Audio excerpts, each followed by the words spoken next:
Idul Fitri.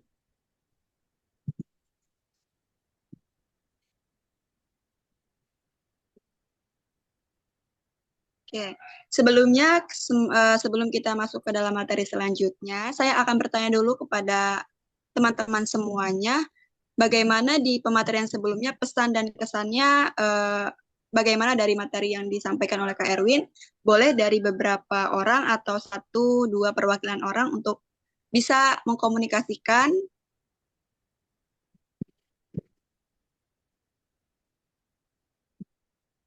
Luar biasa. Luar biasa, terima kasih Ibu. Masya Allah, ini dari Lebak, Banten ya Ibu. Saya dari Ya, Tangerang. dekat.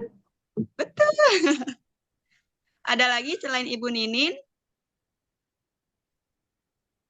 pesan dan kesannya selama mengikuti pematerian.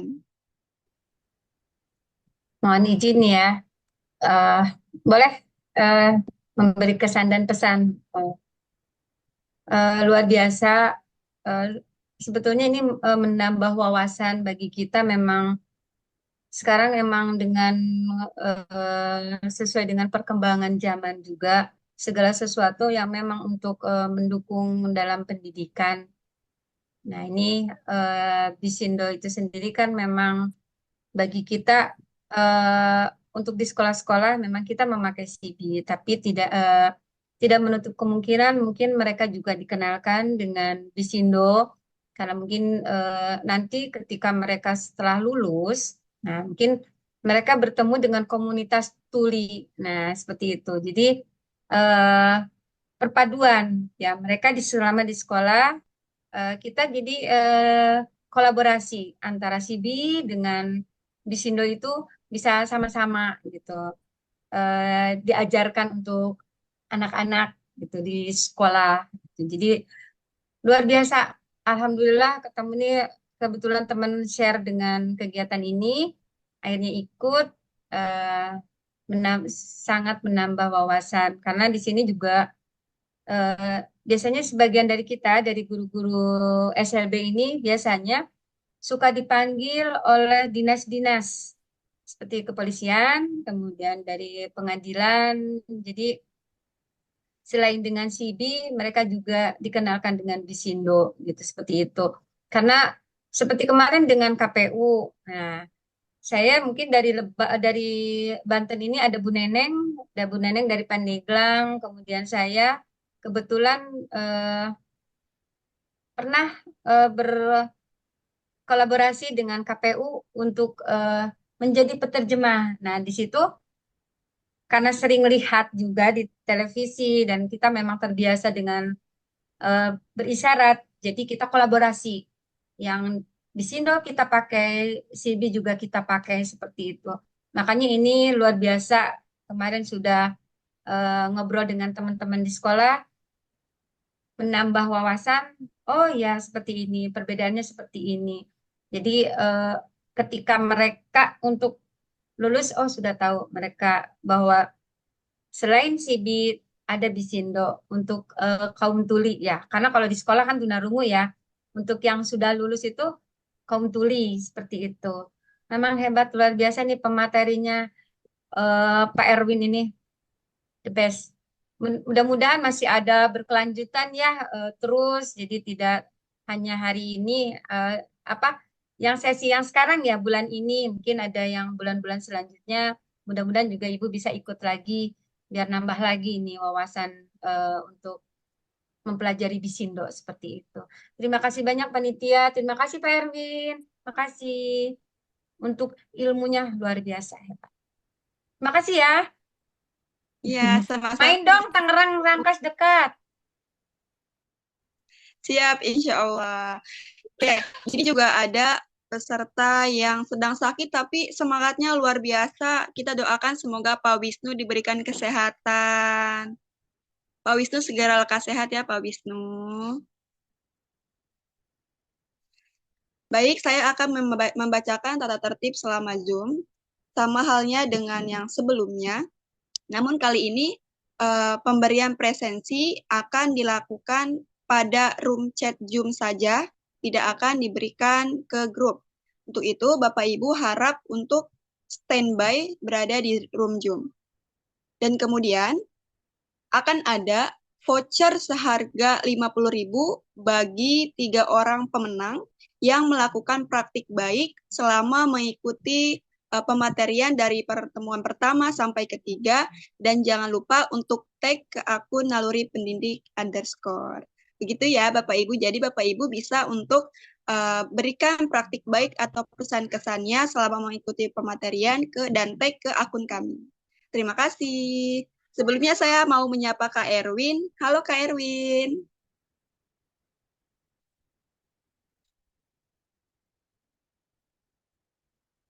Baik, kita lanjutkan langsung ke pematerian. Kepada Kak Erwin Syah, disilahkan.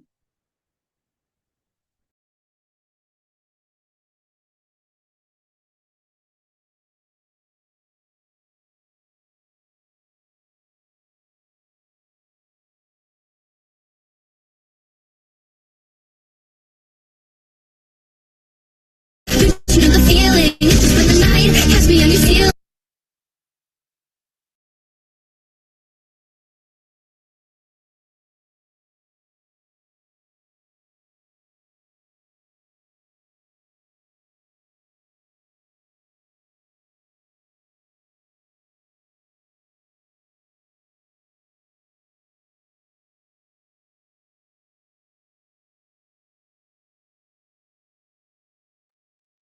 Bapak Ibu bisa untuk on cam ya. Dan jangan lupa ganti namanya dengan nama underscore instansinya masing-masing. Silakan kepada Kak Erwin.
Halo, selamat siang semuanya. Oke, selamat siang teman-teman semuanya. Apakah teman-teman semua sehat? Apakah Bapak Ibu semuanya sehat? Ya, Alhamdulillah. Baik, Hari ini kita bertemu lagi di hari Sabtu. Kita bertemu lagi di pertemuan ketiga dan merupakan pertemuan terakhir ya teman-teman semuanya. Nah, kemarin kita sudah pertemuan satu dan juga kedua itu sudah bertemu dan juga sudah belajar bersama. Nah, hari ini di pertemuan ketiga tentang apa? Untuk pertemuan ketiga, kita akan mempelajari tentang budaya tuli. Ya, budaya tuli.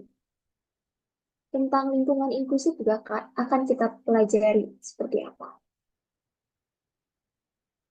Oke, di sini aku mau menjelaskan terkait secara mendalam terkait budaya tuli dan juga lingkungan inklusif itu seperti apa. Oke, semuanya teman-teman tahu apakah sudah paham terkait budaya tuli? Oke,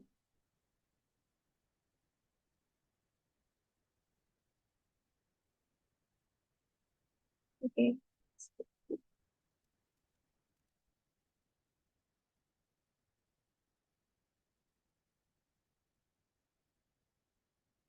Sudah jelas? Oke, boleh untuk teman-teman semua, apabila tidak ada kendala dari kameranya bisa dibuka ya, biar saya bisa lihat semuanya gitu.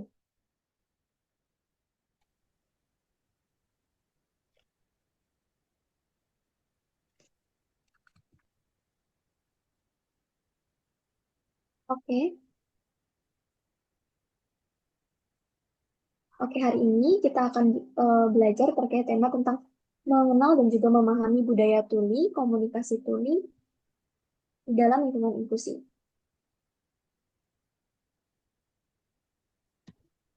Oke, boleh di next.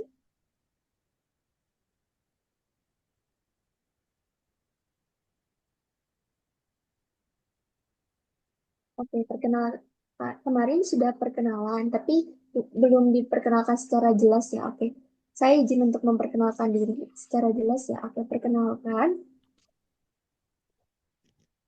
Oke, mohon maaf sebelumnya di pertemuan pertama saya tidak mengenalkan secara jelas latar belakang saya. Gak apa-apa, di pertemuan ketiga ini saya akan memperkenalkan diri saya. Oke, perkenalkan nama saya Tri Erwin Syaputra.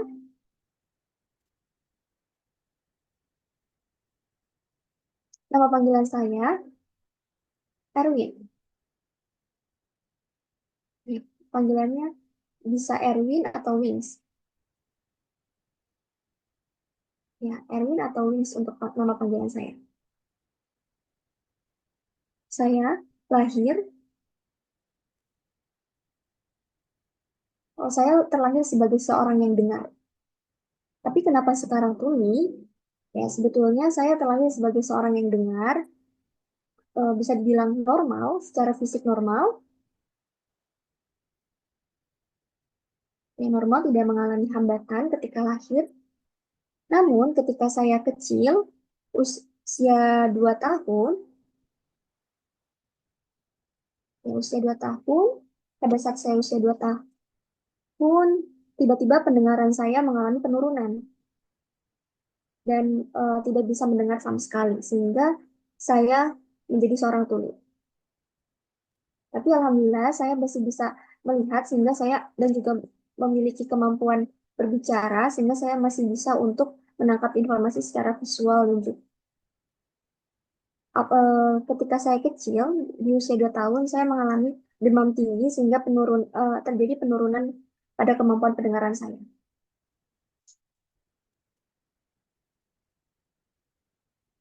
Dan di keluarga papa dan juga mama saya, di keluarga bapak dan juga mama saya tidak ada yang tuli selain diri saya sendiri. Dan keluarga dari bapak dan juga mama saya itu khawatir ketika saya tuli.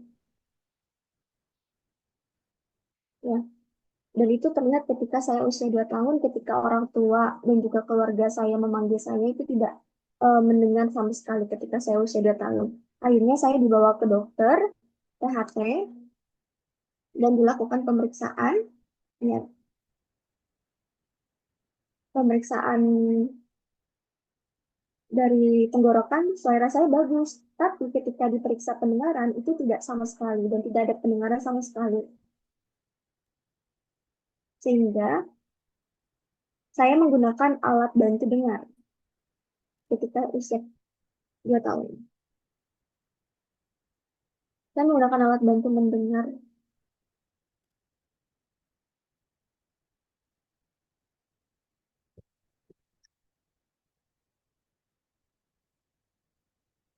untuk alat bantu mendengar yang biasa saya gunakan.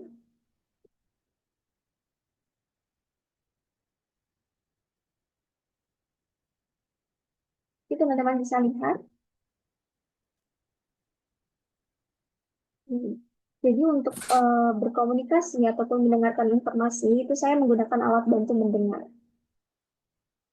Sehingga saya bisa mendengar sedikitnya komunikasi secara verbal.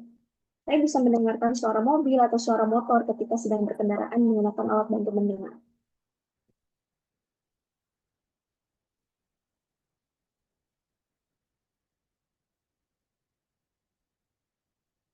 Dengan menggunakan alat bantu mendengar, saya bisa berkomunikasi secara verbal. Dan di sekolah, Saya waktu itu sekolah TKLB sampai SDLB di Santirama.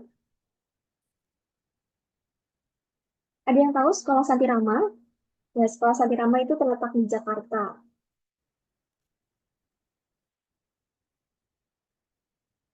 Sebetulnya eh, waktu saya SD di Santirama,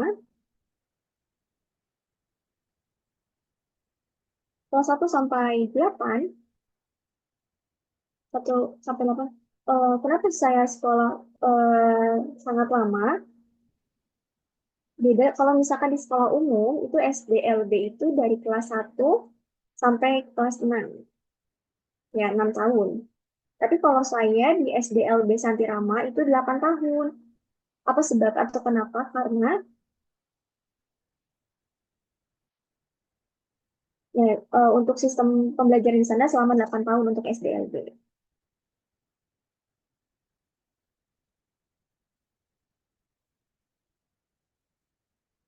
Kemudian setelah lulus dari SDLB Santirama, saya pindah sekolah ke SMP, SMP umum, yaitu di SMP Bakti Mulia 400. Kenapa saya pindah ke sekolah umum? Karena orang tua saya, sebenarnya eh, orang tua saya menyekolahkan saya di sekolah umum agar saya bisa berkomunikasi dengan menggunakan verbal dan juga berkomunikasi dengan teman-teman dengar. Tapi ketika di SMP saya kurang percaya diri ketika harus berkomunikasi dengan verbal. Kenapa? Karena saya takut eh, teman-teman dengar itu tidak bisa memahami saya gitu. Saya takut teman-teman dengar itu tidak bisa berkomunikasi dengan menggunakan bahasa isyarat gitu.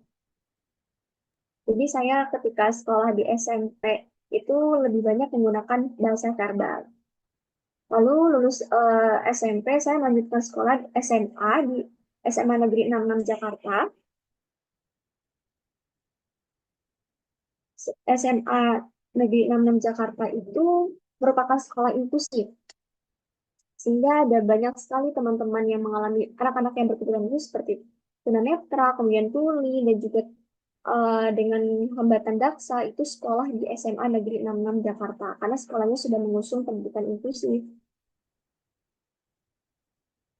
Setelah lulus dari SMA, saya melanjutkan kuliah di Universitas Negeri Jakarta, jurusan pendidikan seni rupa.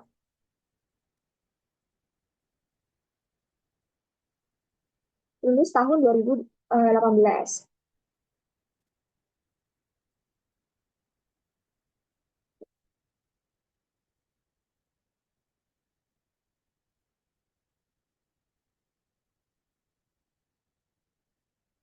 Oke, sebenarnya sudah paham, boleh mungkin eh,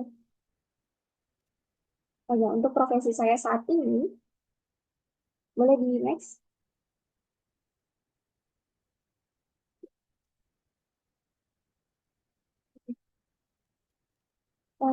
Pengalaman kerja saya pernah melakukan PKM. Ada mungkin dari di sini ada yang tahu PKM. Nah, PKM itu merupakan pengalaman kerja mengajar, di mana saya pernah melakukan PKM di SLB Negeri 7 Kebun Nanas, di daerah Jakarta Timur. Nah, itu pengalaman saya pernah mengajar anak-anak tuli di SLB Negeri 7 Kebun Nanas. Dulu waktu ketika kuliah, dan mengajar anak-anak tuli di sana. Anak-anak tuli di sana sangat bagus kemampuannya.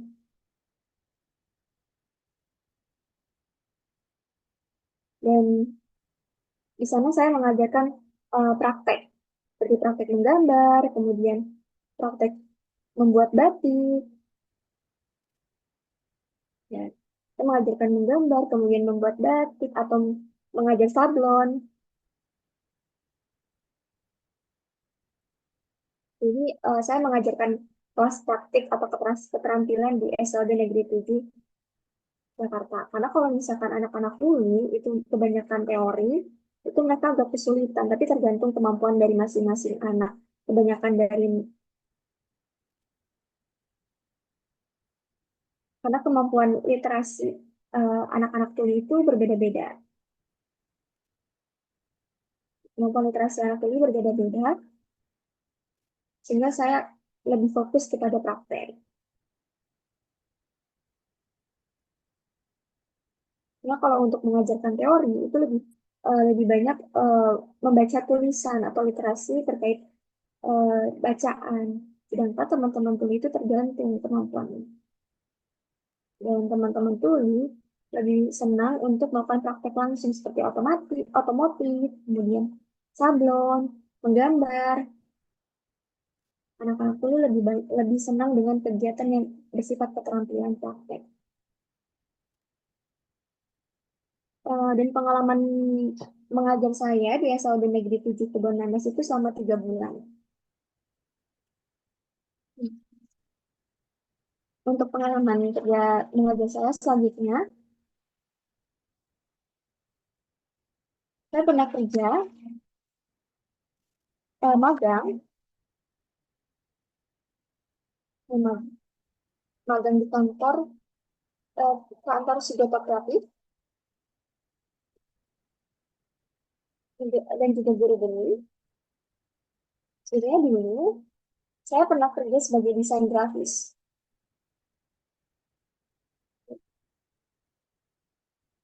Saya pernah kerja sebagai desain grafis di Sidoto Kreatif dan juga guru geni selama kurang lebih 6 bulan.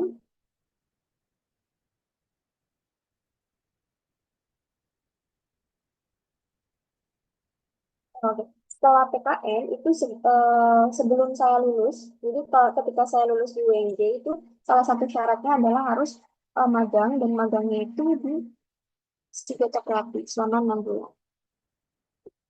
Nah, teman-teman kuliah itu bisa ya untuk melakukan desain grafis.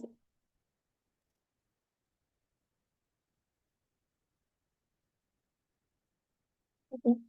Nanti mungkin boleh kali ya kalau misalkan teman-teman ada yang mau bertanya, mungkin bisa ditanyakan terkait budaya tuli itu seperti apa. Mungkin nanti bisa saya tanya jawab.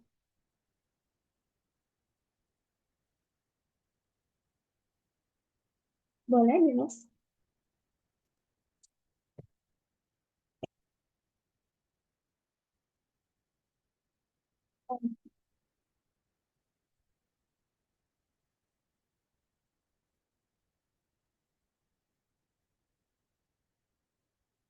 Oke, saya mau bertanya, eh, Bapak Ibu ataupun teman-teman semua, apakah pernah bertemu atau berkenalan dengan teman-teman tuli? Kalau misalkan pernah, mungkin bisa diketikkan di komentar ya. Oh, pernah. Oke, itu boleh diketikkan ya kalau misalkan sudah pernah bertemu dengan teman tuli. Oke, oke. Banyak dari sini, peserta di sini sudah pernah bertemu dengan teman-teman tuli.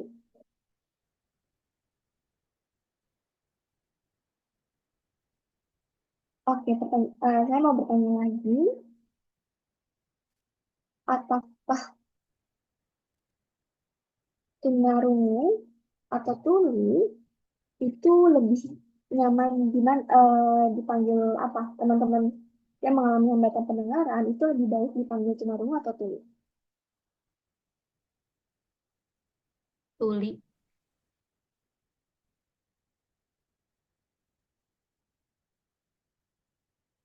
Di kolom komentar ya. Teman-teman tuli. Oke, eh, semuanya banyak yang bilang kalau misalkan teman-teman dengan hambatan pendengaran lebih senang dipanggil teman tuli. Oke, tapi kalau kalian tahu tidak, apa perbedaan dari tunarungu atau tuli? Mungkin boleh diketikkan di kolom komentar perbedaan dari tunarungu atau tuli. Oke, ada yang belum tahu. Oke, boleh di next slide PPT-nya.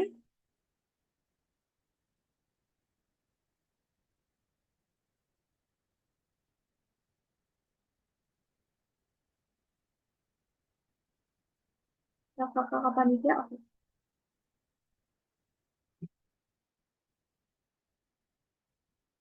Oke, boleh di next slide lagi.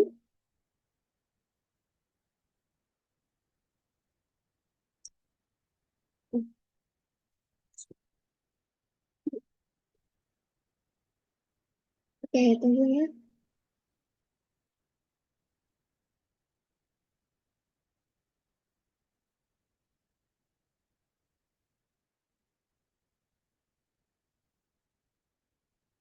Oke, kalau tunarungu, penggunaan istilah kata tuna itu artinya rusak. Ya, kalau tunarungu itu istilahnya adalah rusak. Kalau rungu itu artinya pendengaran. Sedangkan rungu adalah pendengaran. Ya, tuna artinya rusak dan rungu itu adalah pendengaran.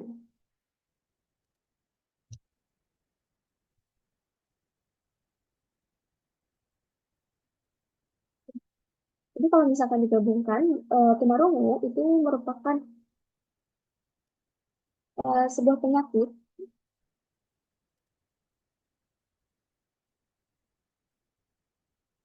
Jadi tunarungu itu hambatan yang disebabkan karena adanya pengaruh penyakit atau kecacatan sehingga seseorang tersebut tidak bisa mendengar.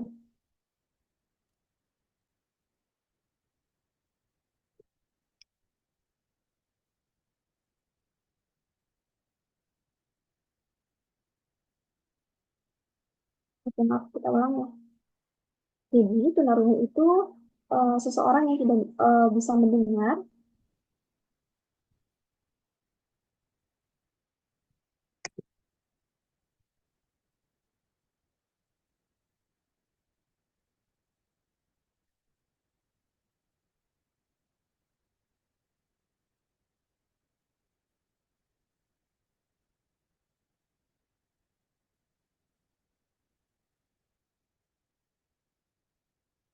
Sehingga karena tunarungu memiliki pengertian bahwa seseorang itu tidak bisa mendengar karena adanya kerusakan pada kemampuan pendengarannya, sehingga harus diperbaiki oleh dokter atau dioperasi agar bisa mendengar kembali.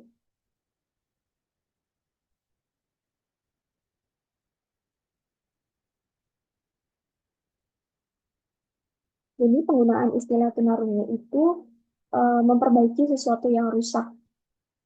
Jadi kemampuan pendengaran itu bisa diperbaiki kembali dengan menggunakan operasi dan juga bisa disembuhkan dengan cara-cara medis ataupun dengan bantuan dokter.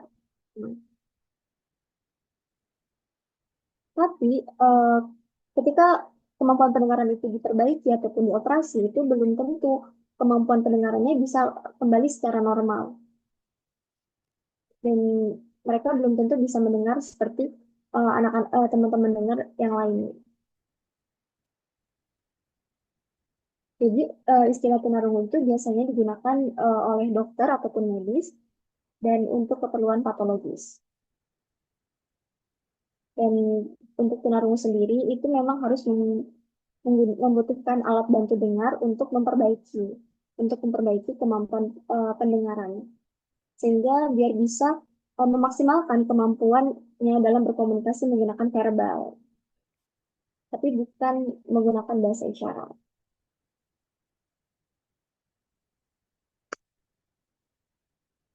Mungkin teman-teman semua paham terkait istilah tunarungu.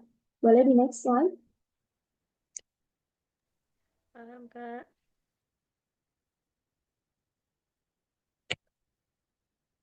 Oke. Sedangkan untuk teman-teman tuli, ya tuli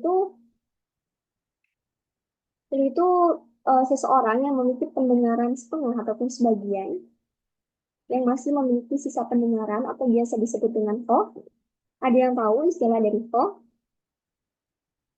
Ya, VOH itu merupakan singkatan dari hard of hearing atau seseorang yang masih mempunyai sisa pendengaran dan dia berkomunikasi menggunakan bahasa isyarat. Nah, kenapa teman-teman tuli itu punya hak dan juga identitas? Karena teman-teman tuli itu punya budaya, budaya tuli. Nah, untuk budaya tuli sendiri itu yang pertama adalah perspektif. Perspektif sosial. Yang kedua, itu budaya bahasa isyarat atau bisindo. Yang ketiga, teman-teman tuli juga punya komunitas tuli.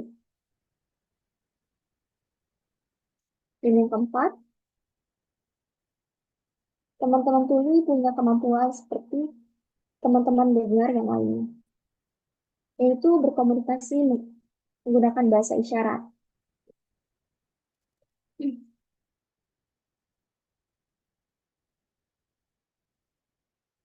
Dan teman-teman tuli itu lebih percaya diri ketika dipanggil dengan sebutan tuli karena mereka punya budaya, yaitu budaya bisindo, bahasa isyarat. Dan teman-teman tuli itu sekarang tidak lagi merasa takut karena mereka eh, merasa percaya diri dengan kemampuan bahasa isyarat. Teman-teman tuli, seperti halnya dengan teman-teman dengar, yaitu memiliki budaya dan juga mempunyai bahasa sendiri, yaitu bahasa isyarat.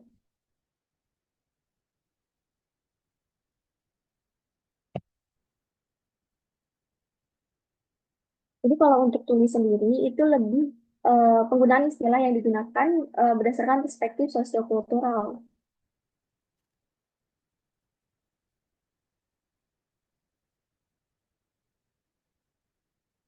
Oke, teman-teman semua paham terkait perbedaan tuli dan juga tunarungu. Jadi untuk tunarungu dan juga tuli itu berbeda ya.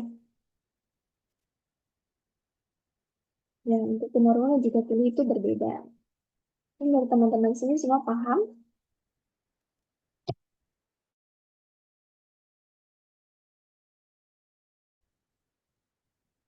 Ya boleh Dimas.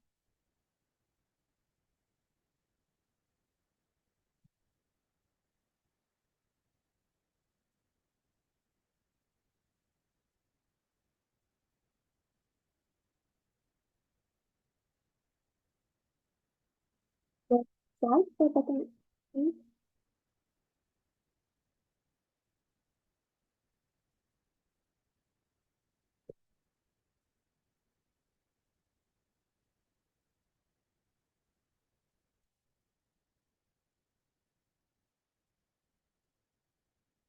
Eh, kakak-kakak panitia boleh di next slide.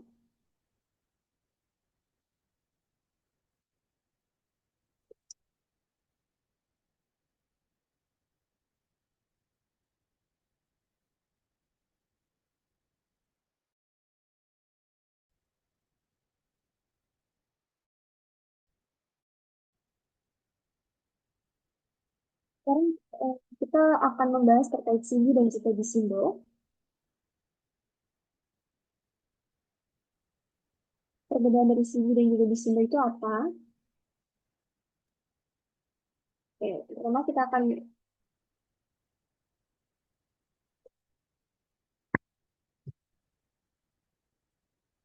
suaranya aman nggak? Sudah aman suaranya Kak? Iya, sudah lebih kencang. Aman, Kak.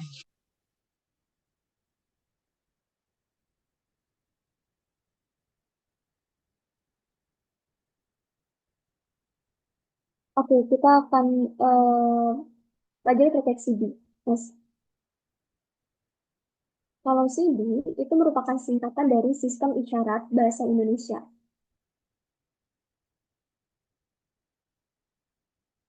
CD itu bukan merupakan bahasa Indonesia, bukan bahasa, tapi merupakan sistem. Dan CD itu sendiri dibuat oleh orang dengar. Jadi yang membuat CD adalah orang dengar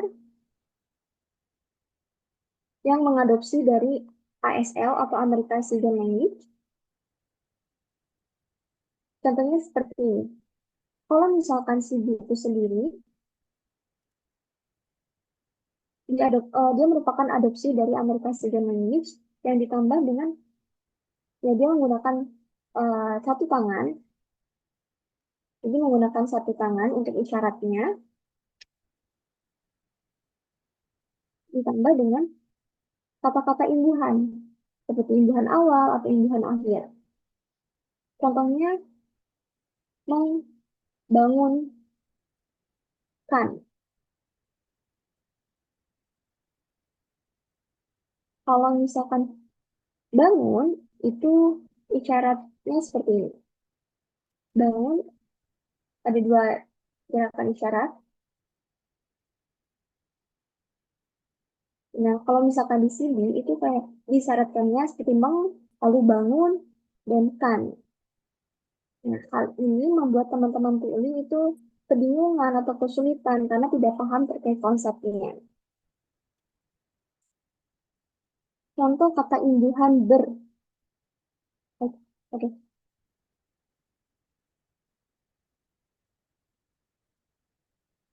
Contoh kata imbuhan berpulang. Nah, kalau misalkan di sini, jadi disyaratkannya ber dan pulang. Nah, arti berpulang itu Nah, kalau misalkan disyaratkan dengan CV, berpulang seperti ini, teman-teman tuli agak kebingungan untuk mengartikan dari konsep isyaratnya.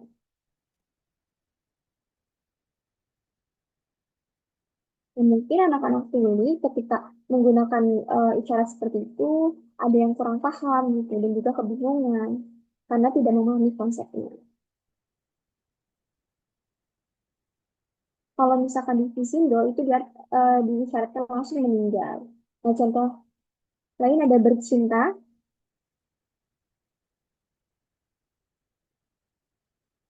Nah, teman-teman tuli kadang bingung gitu, ketika disyaratkan seperti itu. Dan itu merupakan suatu hal yang saya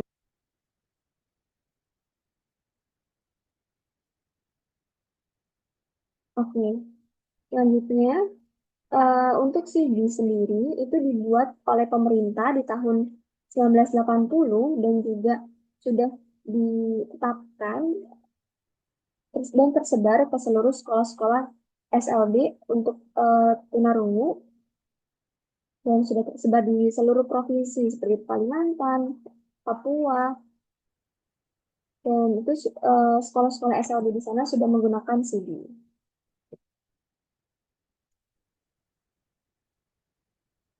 Jadi untuk CD itu sendiri sudah tersebar di seluruh Indonesia dan sudah digunakan di sekolah-sekolah luar biasa.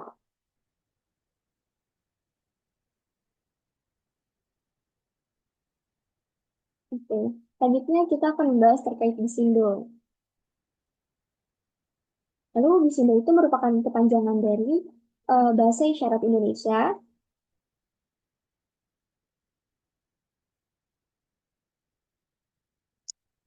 Bisindo merupakan bahasa alami yang tumbuh di dalam masyarakat tuli. Jadi sebetulnya Bisindo itu merupakan bahasa alami, bukan bahasa yang dibuat oleh orang dengar seperti bahasa CD.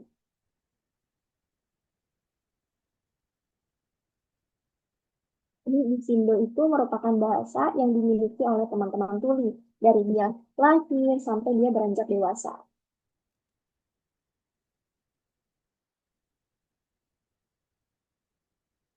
Kemudian untuk Bisindo itu lebih mengutamakan kepada konsep isyarat. Contohnya seperti apa? Contohnya saya makan pisang. Contoh kalimatnya adalah saya makan pisang. Kalau misalkan di bahasa Indonesia kita mengenal SPOK, kita coba isyaratkan berdasarkan struktur bahasa isyarat.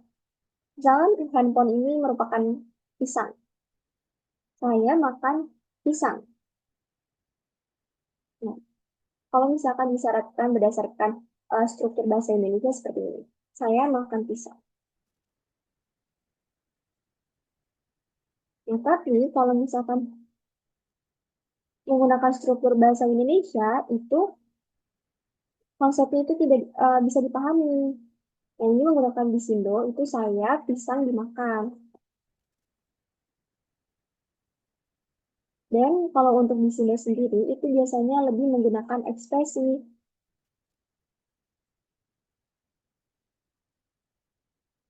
Jadi ekspresi lebih diutamakan ketika berkomunikasi menggunakan Misindo.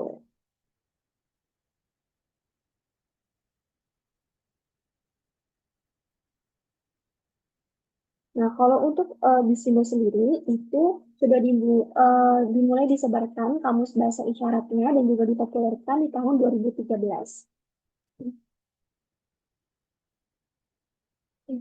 Sudah paham terkait perbedaan Sigi dan juga Bisindo?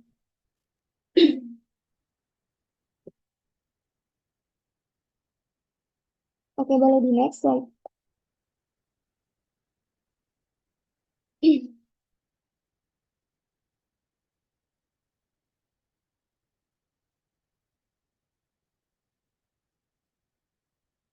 Oke, tadi saya sudah menjelaskan terkait budaya tuli. Nah, sekarang apa sih manfaat dari penggunaan bahasa isyarat?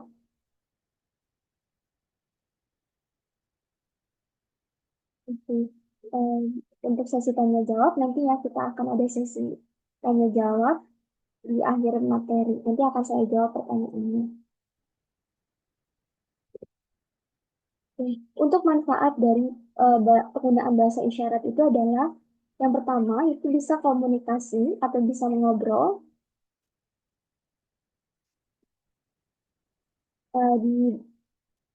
Yang pertama itu bisa komunikasi lewat. Ya, jadi untuk bahasa isyarat itu bisa digunakan untuk berbagai komunikasi. Yang pertama itu untuk ngobrol di lewat kaca yang transparan. Nah, ketika kita ingin mengobrol dengan seseorang di kaca transparan, terkadang kalau misalkan komunikasi secara verbal itu agak kesulitan. Nah, kalau misalkan em, menggunakan bahasa isyarat mungkin bisa lebih jelas gitu, pesan yang akan disampaikan.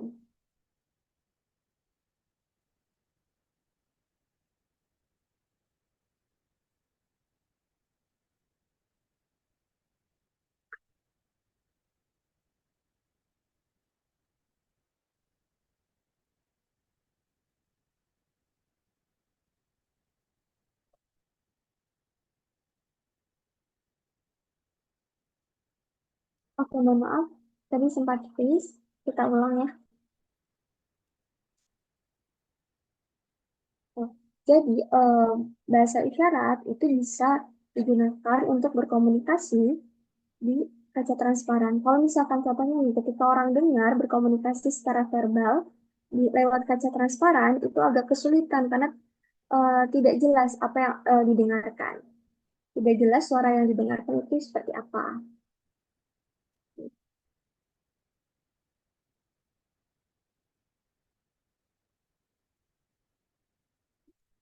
Jadi kalau misalkan berkomunikasi secara verbal di lewat kaca transparan itu terkadang tidak terdengar suaranya. Tapi kalau misalkan menggunakan bahasa isyarat itu bisa lebih jelas komunikasinya tersampaikan atau pesan yang akan disampaikan itu tersampaikan. Jadi bahasa isyarat bisa digunakan untuk berkomunikasi lewat kaca transparan.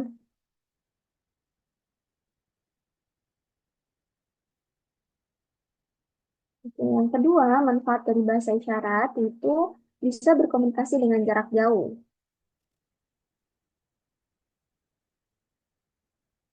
Nah, ketika kita akan memanggil seseorang, misalnya di jarak yang jauh menggunakan verbal, itu terkadang orang itu tidak mendengar gitu karena suaranya bising.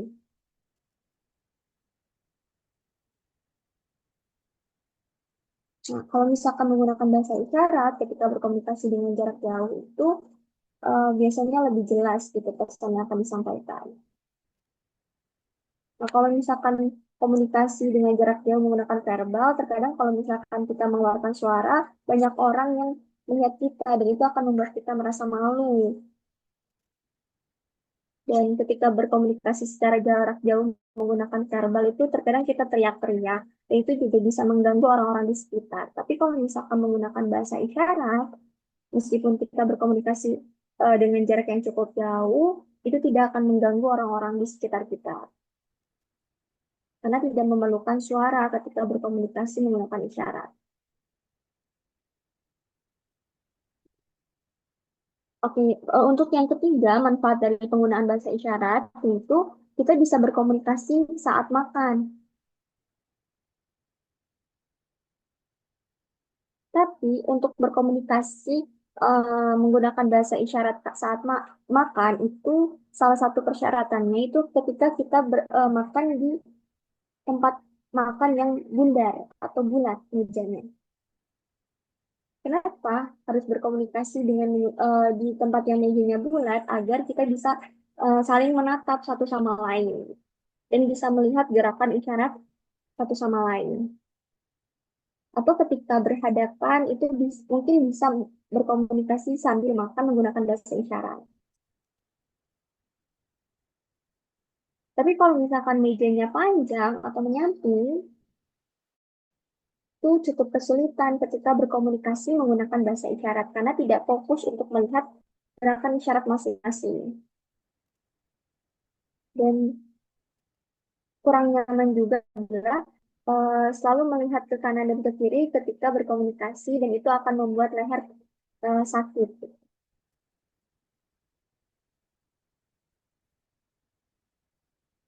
Jadi kalau misalkan yang mau berkomunikasi secara menggunakan bahasa isyarat itu diusahakan tempat duduknya saling berhadapan. Dan teman-teman tuli itu harus fokus melihat wajah dan juga gerak bibir ketika berkomunikasi menggunakan isyarat.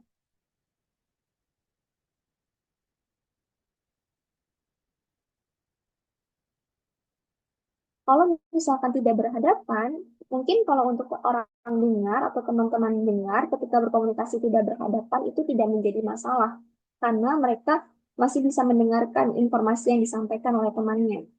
Tapi kalau teman-teman tuli karena memang mereka mengalami hambatan dalam kemampuan pendengarannya sehingga tidak bisa kalau apabila berkomunikasi tidak berhadapan. Apakah teman-teman dengar bisa berkomunikasi tanpa melihat lawan bicara ketika berbicara dengan verbal? Nggak bisa. Kalau misalkan teman-teman tuli saat makan kemudian berkomunikasi secara verbal, secara isyarat itu harus melihat orangnya gitu.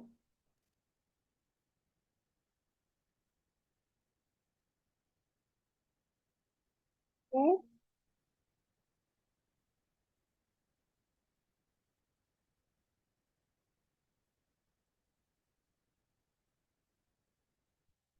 yang sudah paham terkait manfaat dari bahasa isyarat? Oke, boleh di next. Ya mungkin kalau misalkan nanti ada yang ingin bertanya, bisa di sesi tanya jawab ya.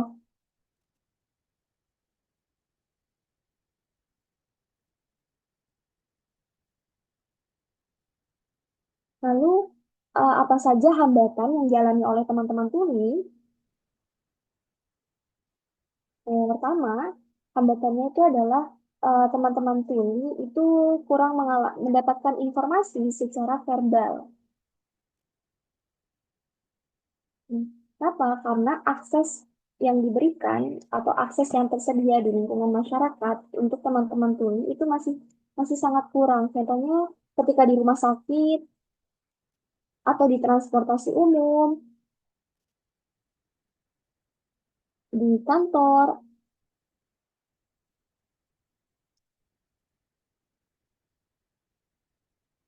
Contohnya di rumah sakit,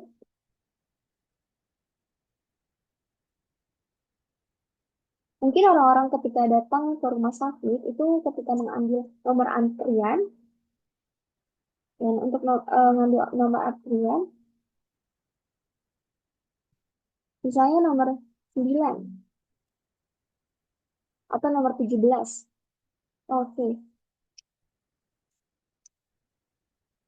Dan untuk ketika nomor antriannya dipanggil, terkadang di rumah sakit itu masih menggunakan informasi secara verbal gitu. Sedangkan teman-teman tuli cukup kesulitan kalau misalkan informasi visualnya kurang gitu, tidak ada akses atau keterbatasan di akses di rumah sakit secara visual itu juga merupakan hambatan dari teman-teman tuli. Sehingga di rumah sakit ataupun di layanan-layanan umum itu harus menggunakan visual agar teman-teman tuli juga bisa mendapatkan informasi.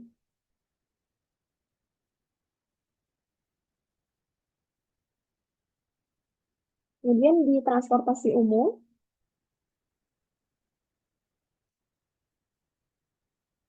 saya pernah punya pengalaman ketika di transportasi umum, waktu itu naik kereta, ya, waktu itu naik kereta api,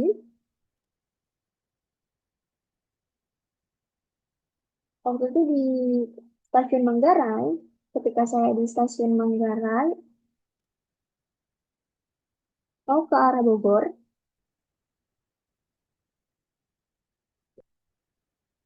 saya tidak tahu di mana eh, peron kereta dari arah Manggarai ke Bogor.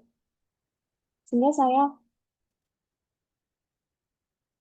naik ke lantai atas lalu transit di daerah Cilebut. Nah, di daerah Cilebut, saya tunggu tapi eh, tidak ada informasi. Tidak ada informasi dan juga informasi lebih banyak menggunakan suara. Dan orang-orang di sekitar saya juga banyak yang main HP, sehingga saya cukup kesulitan untuk bertanya ke orang-orang di sekitar. Mungkin saya pikir, oh,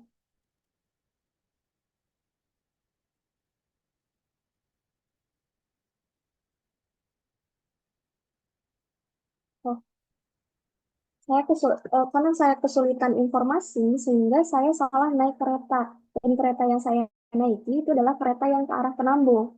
Di mana waktu di transit di daerah Citayam itu kan ada dua kereta ya. Yang pertama itu kereta ke arah Bogor dan juga kereta ke arah ke arah Nambung. Tapi karena informasi yang disampaikan itu secara verbal atau tidak ada informasi secara visual, sehingga saya salah naik kereta. Contoh lainnya di MRT. Nah, untuk MRT itu aksesnya cukup bagus ya untuk teman-teman tuli. Kenapa? Karena ada informasi secara visual. Ya, ada informasi secara visual. Kita sudah sampai mana, sudah di stasiun apa. Nah, itu sudah tersampaikan secara jelas di visual. Nah,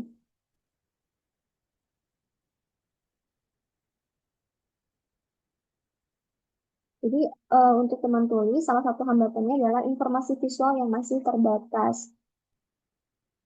Kemudian, hambatan lain yang dialami oleh teman-teman tuli yaitu jarang dilibatkan dalam kegiatan masyarakat.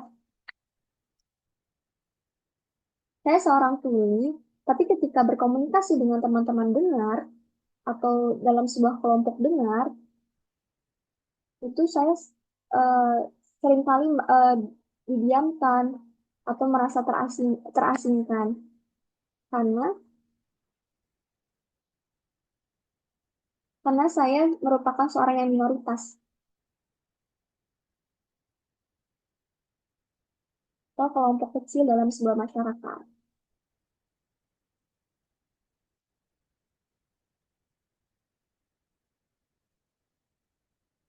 Ketika saya berkumpul dengan teman-teman dengar, saya jarang sekali dilibatkan untuk berkomunikasi ataupun berbicara. Sehingga seringkali saya diam saja ataupun memperhatikan teman-teman dengar ketika berbicara.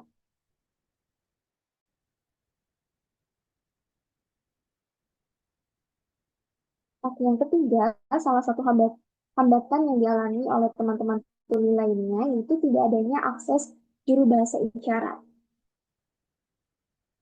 Kenapa teman-teman tuli masih tidak memiliki akses dari juru bahasa isyarat?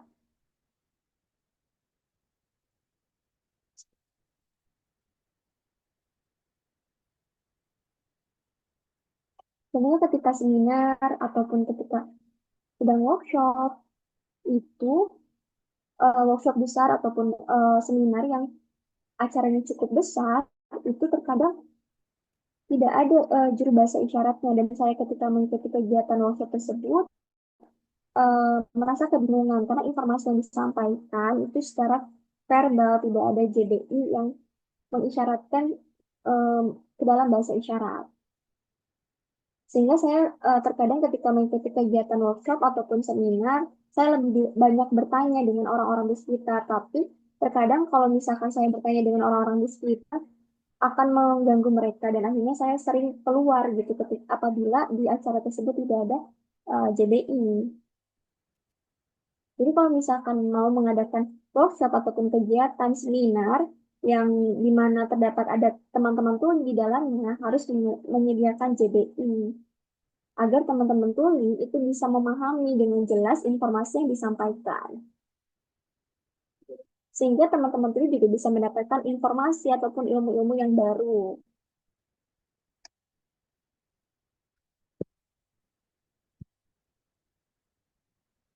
Dan ini mungkin bisa menjadi kolaborasi bagi teman-teman tuli dan juga teman-teman dengar gitu. Contohnya seperti kegiatan ini, kegiatan pelatihan bahasa isyarat ini. Kita di kelas ini, saya mengajar teman-teman semua terkait pelatihan bahasa isyarat gitu ya. Mungkin semua dari ini semua hanya saya yang tuli, tapi saya masih bisa berkomunikasi dengan teman-teman yang dengar di sini. Kenapa? Karena ada perantara ataupun JBI yang bisa mengisyaratkan gitu, bisa mengisyaratkan informasi yang disampaikan gitu.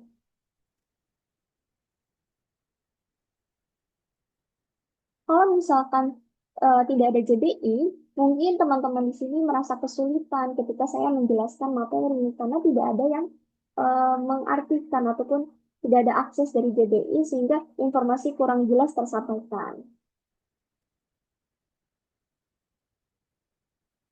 Oh, mungkin seperti itu. Oke, semua paham terkait hambatan yang dialami oleh teman-teman tuli. Oke, boleh di next.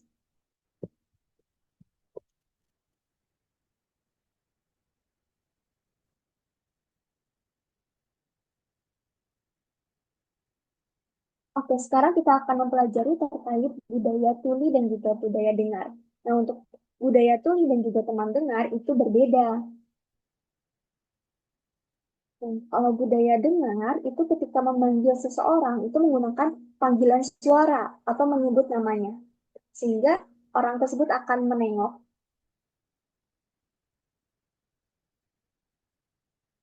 Kemudian untuk budaya dengar itu ketika menggunakan alarm itu biasanya menggunakan alarm suara yang ada eh, yang ketika bangun ketika ingin membangunkan tidur biasanya menggunakan alarm suara. Lalu yang ketiga, budaya dengar ketika ingin berkomunikasi dengan orang lain itu biasanya menggunakan telepon karena bisa mendengar. Lalu yang keempat, ketika berkomunikasi dengan orang lain, teman-teman dengar itu tidak punya hambatan apabila berkomunikasi tidak berhadapan wajah. Karena informasi yang disampaikan bisa didengarkan menggunakan telinga gitu. Seperti yang sudah dijelaskan sebelumnya, apabila teman-teman dengar berkomunikasi tidak berhadapan muka, itu tidak menjadi masalah karena informasi yang disampaikan masih bisa terdengar jelas menggunakan pendengaran. Yang kelima, teman-teman dengar ketika berkomunikasi itu tidak masalah apabila pencahayaannya kurang karena teman-teman dengar lebih fokus kepada informasi yang disampaikan secara auditori. Contohnya ketika mati lampu, teman-teman dengar masih bisa berkomunikasi meskipun di pencahayaan yang gelap.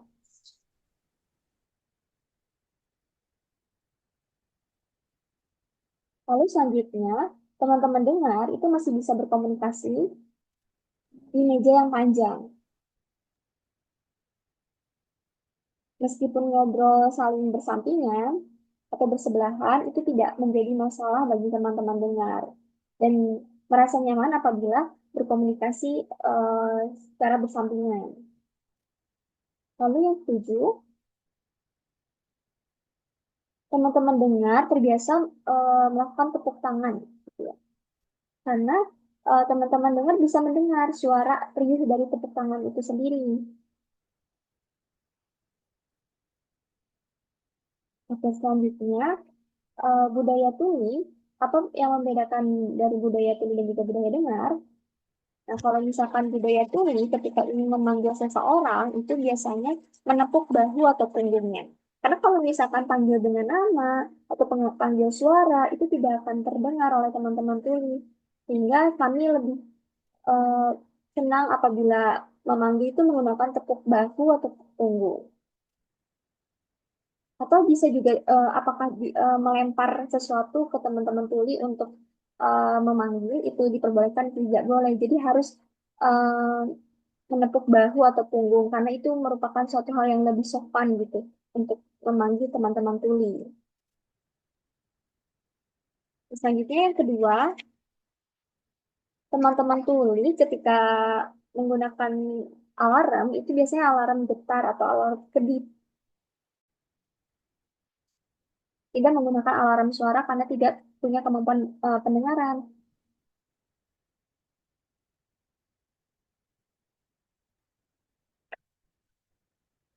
Lalu yang ketiga, teman-teman tuli itu ketika berkomunikasi tidak menggunakan telepon, tapi lebih senang menggunakan video call. Jadi teman-teman tuli itu lebih senang berkomunikasi menggunakan video call agar gerakan isyaratnya juga bisa terlihat lebih jelas.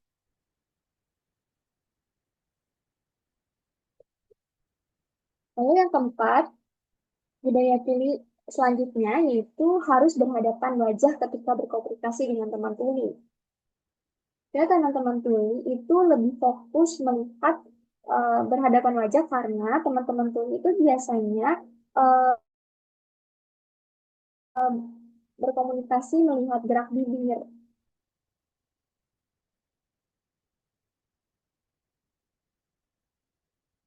Lalu selanjutnya yang keenam, oh, mohon maaf, yang kelima,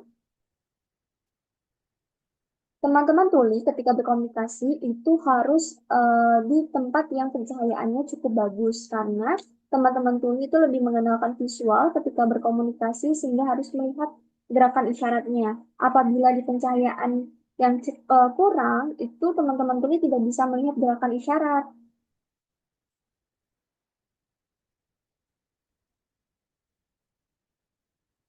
Lalu selanjutnya yang keenam, ketika berkomunikasi, teman-teman tuli itu lebih nyaman berkomunikasi di meja yang bundar atau saling berhadapan. Sehingga teman-teman tuli bisa lebih jelas gitu melihat gerakan isyaratnya dan juga melihat gerak bibir.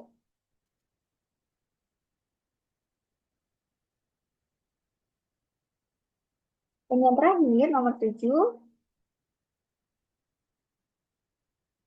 teman-teman tuli tidak bertepuk tangan, tapi lebih melambaikan tangan atau melakukan gerakan tangan.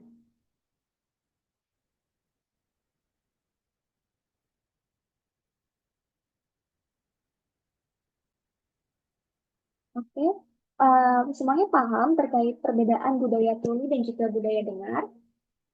Jadi untuk budaya dengar dan juga budaya tuli itu berbeda ya. Oke, boleh di next.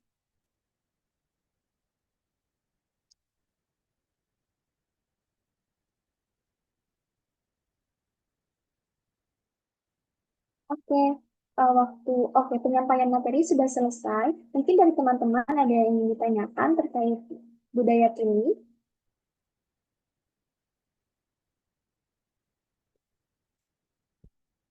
Boleh apabila ada yang ingin bertanya bisa raise hand atau juga bisa mengetikkan pertanyaannya di kolom komentar.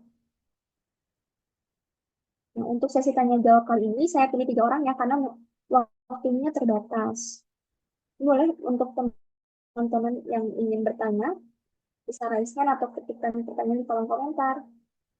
Oke, sudah ada 1 orang. Yang itu boleh Alia. Ibu Alia yang ingin bertanya, dipersilahkan. Ya, halo, Assalamualaikum. Sebelumnya maaf Kak, izin off cam soalnya aku lagi di luar.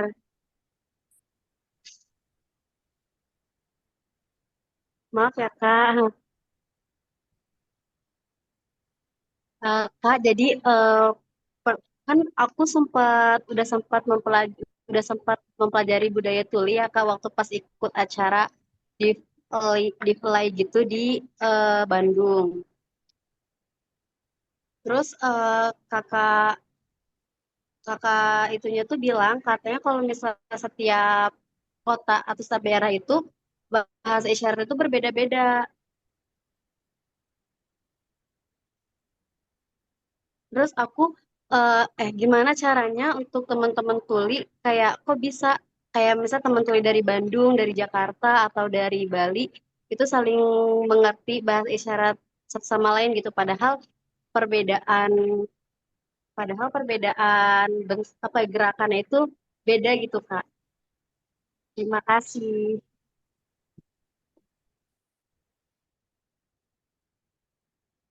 Oke, terima kasih Ibu Alia untuk pertanyaannya.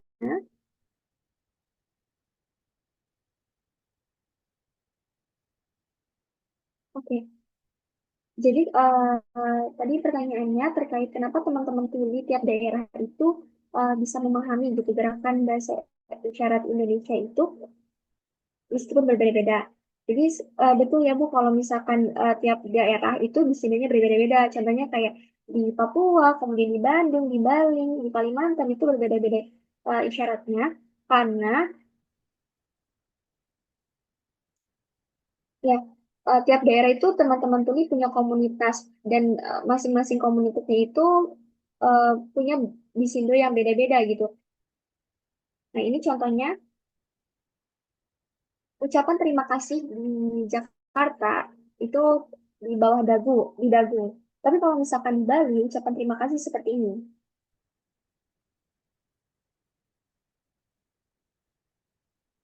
Jadi untuk ucapan terima kasih yang ada di Bali, kalau misalkan di Bandung, terima kasihnya seperti ini. Nah, Bandung itu bahasa Indonesia, di sini versi Jawa Barat. Tapi meskipun berbeda-beda, di Sindonya itu sama gitu. Karena teman-teman tuli itu memahami gesturnya. Gesturnya itu sama.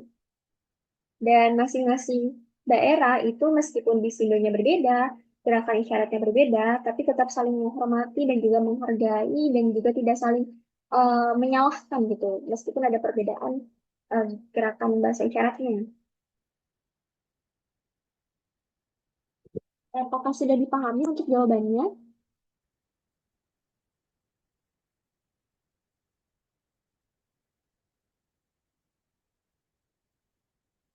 Terima kasih Bu Alia untuk pertanyaannya.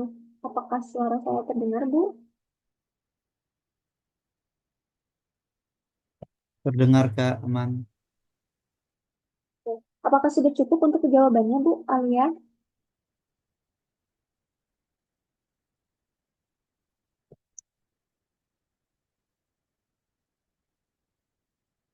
Oke, sekarang selanjutnya dari Bapak Oki, boleh dipersilakan untuk menyampaikan pertanyaannya. Iya Kak, selamat sore Kak. Sorry, ini off cam karena jaringan saya lagi buruk. Nah, mau tanya Kak, kalau CV kan kita bisa eh, pergi ke website untuk belajar nih CV plus videonya. Nah, kalau Bisindo ini apakah ada sosial media entah itu IG ataupun YouTube ataupun officialnya Bisindo yang bisa untuk kita pelajari bersama. Terima kasih. Itu aja sih Kak.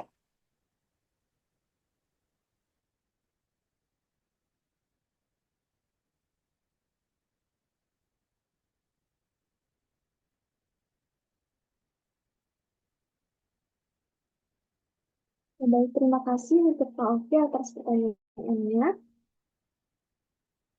Oke, saya izin menjawab untuk pertanyaannya tadi, Kak. Nah, kalau misalkan CV itu memang betul ada kamusnya ya. Bahkan ada websitenya juga.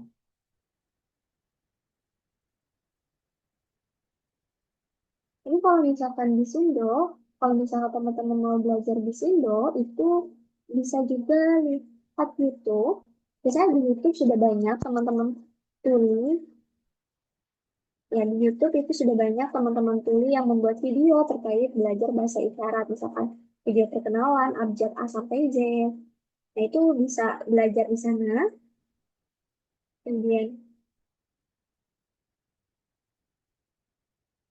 di sosial media Instagram juga banyak sekali teman-teman tuli yang membuat konten terkait bahasa isyarat. Itu bisa dipelajari juga di sana. Kalau misalkan mau membeli buku kamus di Sindo, itu ada. Dan terus di Sindo, kalau misalkan ingin membeli kamus di Sindo, itu bisa langsung ke Pusdisindo, membeli di sana. Jadi untuk Pusdisindo itu sebuah lembaga yang menyediakan pelatihan untuk bahasa isyarat dan juga di sana terjual kamus bahasa isyarat juga. Oke. Terima kasih Berarti, untuk Pak Okta. oh, iya, iya, maaf, maaf, maaf. Eh, mau, berarti ini ya, Kak, untuk kayak ke website gitu kita nggak ada ya untuk di Sindo ya?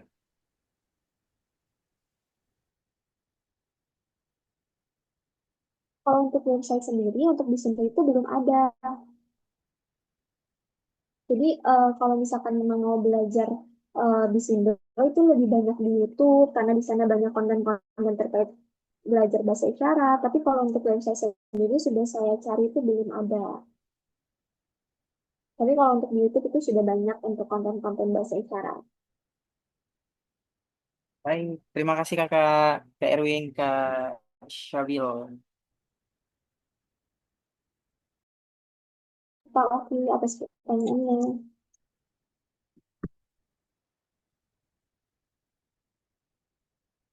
Oke. Mungkin kita akan ke kolom komentar.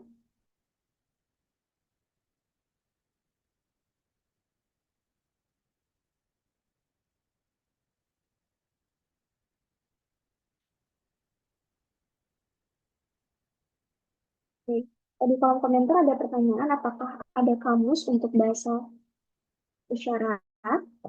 Kalau untuk kamus bahasa isyarat di Indo itu ada.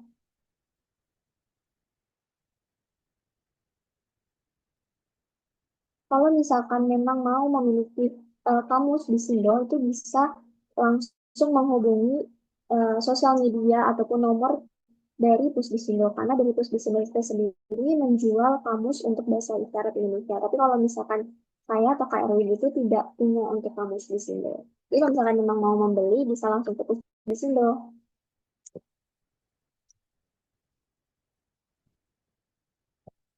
Dan untuk pertanyaan terakhir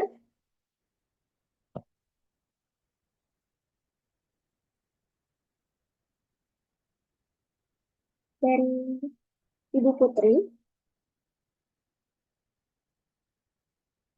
Oke, pertanyaan dari Ibu Putri, kalau misalkan mau menjadi JBI atau juru bahasa isyarat, itu bagaimana langkah-langkahnya atau step-stepnya?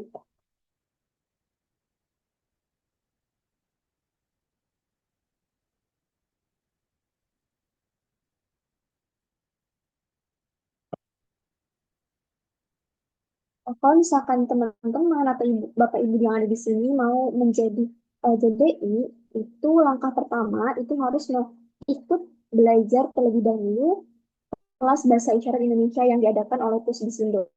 Dan di Pusdisindo itu sendiri ada beberapa level. Yang pertama ada level 1, kemudian ada level 2, dan level 3. Setelah lanjut dari level 3 dan punya kemampuan bahasa isyarat yang cukup bagus, nanti bisa mendaftar JBI. Gitu.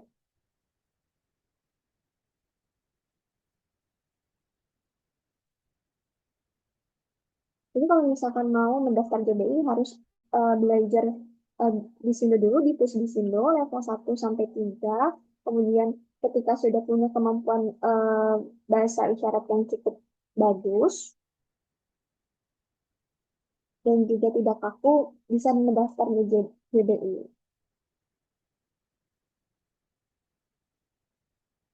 Jadi harus belajar di sini dulu, lalu punya kemampuan yang cukup baik untuk berkomunikasi, baru bisa menjadi JBI.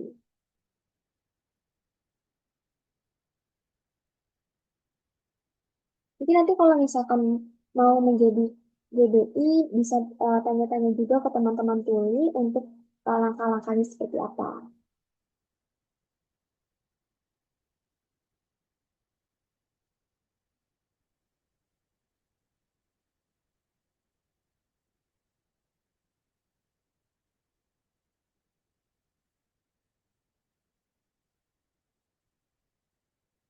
Kalau ya ada yang bertanya berapa harga dari kamus Pusdisindo, itu mungkin bisa ditanyakan langsung ke Pusdisindo untuk harganya, karena saya kurang tahu untuk harganya berapa. Teman-teman bisa bertanya di Instagram Pusdisindo.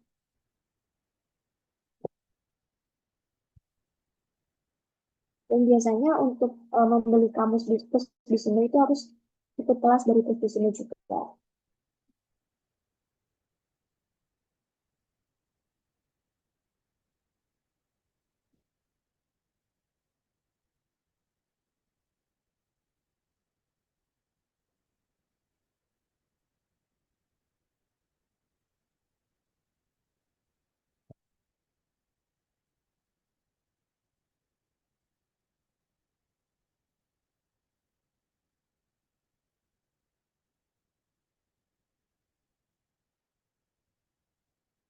Oke,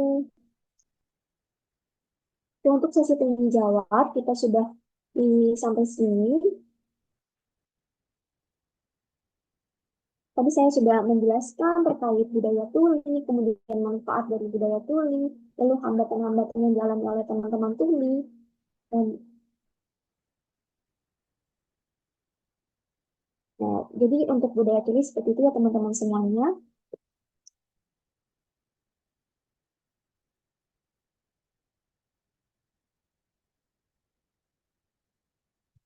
Oke, untuk Sabil sendiri, saya, saya sudah sering bertemu dengan Sabil sehingga dia eh, bisa gitu berkomunikasi dengan saya. Jadi kalau misalkan mau jadi JBI, kita harus sering-sering ketemu dengan teman-teman tuli.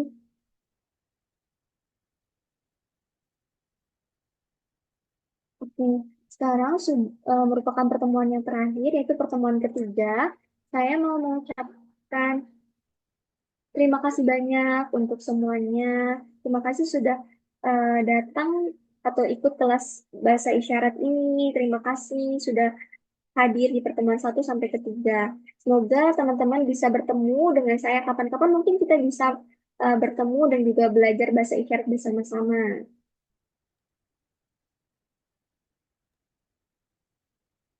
Terima kasih banyak untuk semuanya. Sama-sama. Terima kasih juga Kak Erwin dan Kak Sabil.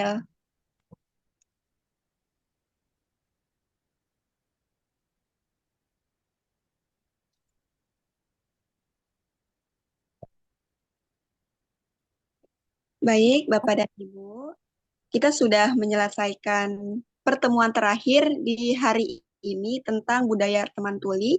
Semoga dari pertemuan pertama, kedua, dan ketiga kita bisa menarik kesimpulan dan menarik ilmu-ilmu yang lebih banyak. Sebelum itu, kita sama-sama untuk review pertemuan di sebelumnya yuk, karena takutnya Bapak Ibu dan saya pun lupa gitu ya, praktik bagaimana tentang bahasa isyarat. Coba untuk teman-teman semuanya, silakan on cam. Kita praktikan huruf apa ya? Huruf M. Seperti apa huruf M? Oke, Masya Allah keren. Saya juga sambil belajar ya, Kak Erwin. Mohon maaf, Kak Sabil. Kemudian, kalau teh gimana teh? Bagaimana teh? Masya Allah. Nah, selanjutnya, maaf.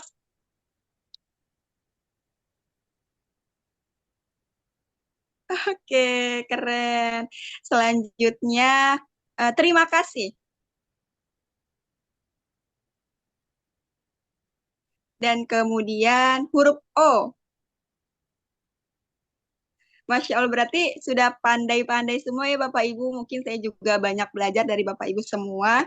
terkait pelatihan-pelatihan dan gerakan dari bahasa isyarat yang mungkin saya pun baru pertama kali ini mengikuti pelatihan bahasa isyarat.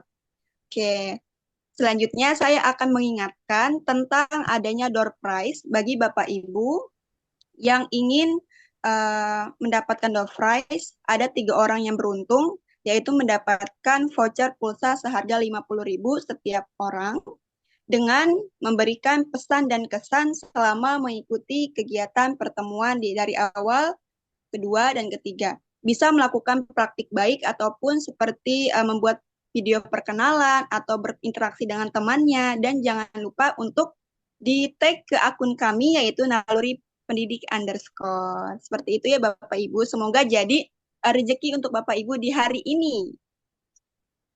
Baik Bapak Ibu.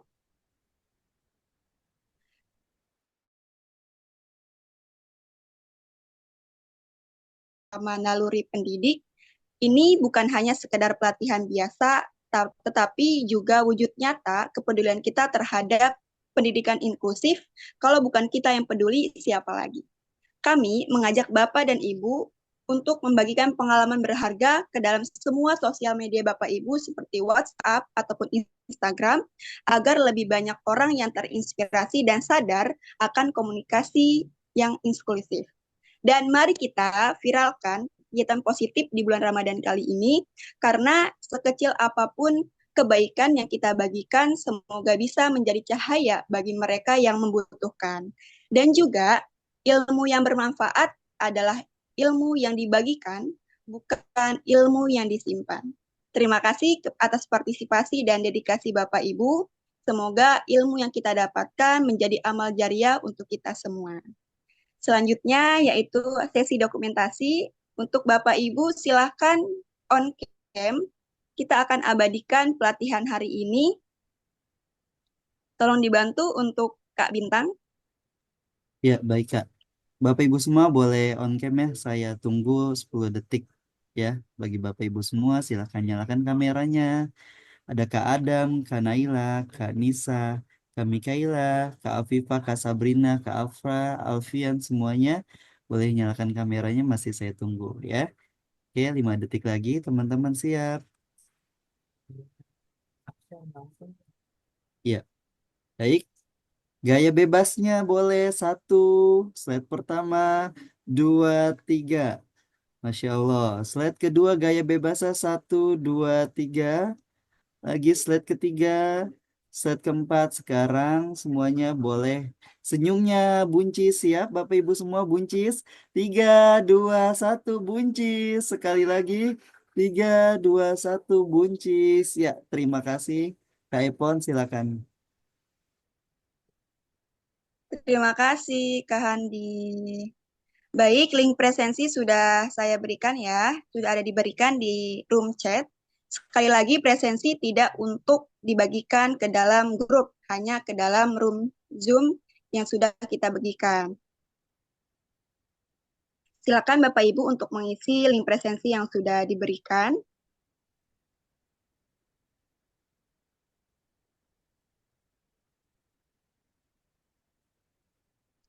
Terima kasih untuk partisipasi dan dedikasi Bapak Ibu semuanya terhadap pelatihan bersama Naluri Pendidik, dan juga terima kasih kepada Kak Erwin dan Kak Sabil yang sudah memberikan ilmu-ilmu yang bermanfaat. Semoga ilmu yang kita dapatkan bisa bermanfaat untuk banyak orang.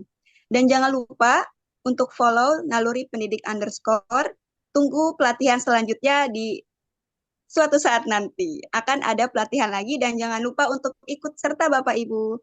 Terima kasih kepada Bapak Ibu semuanya. Mohon maaf apabila ada kesalahan. Wassalamualaikum warahmatullahi wabarakatuh.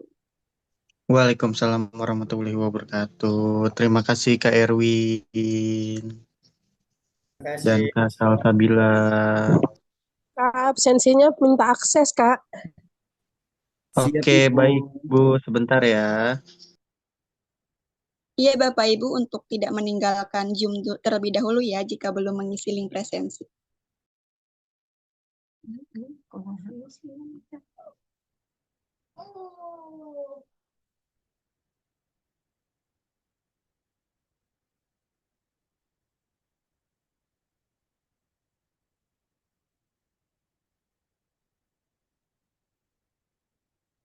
Oke, sudah ya Bapak Ibu, boleh dicek kembali. What is the Terima reason kasih, then? maaf sebelumnya. Ya, boleh diklik lagi Bapak Ibu semua.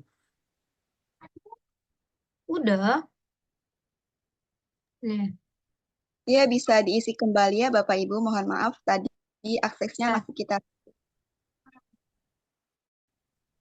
Jangan lupa untuk pesan dan kesan selama mengikuti kegiatan pelatihan dan jangan lupa untuk praktik baiknya bisa tuh masih melakukan. request akses dan ya enggak maksudnya gimana? Oh, enggak ada.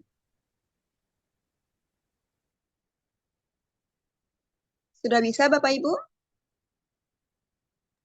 Belum, Neng. Sudah Oh, belum.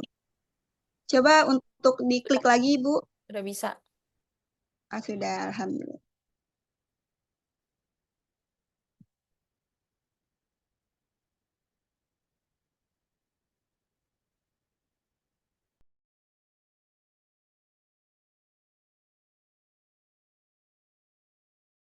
Terima kasih. Kau bisa Udah ada. katakan hatiku, tapi tidak mimpi-mimpi.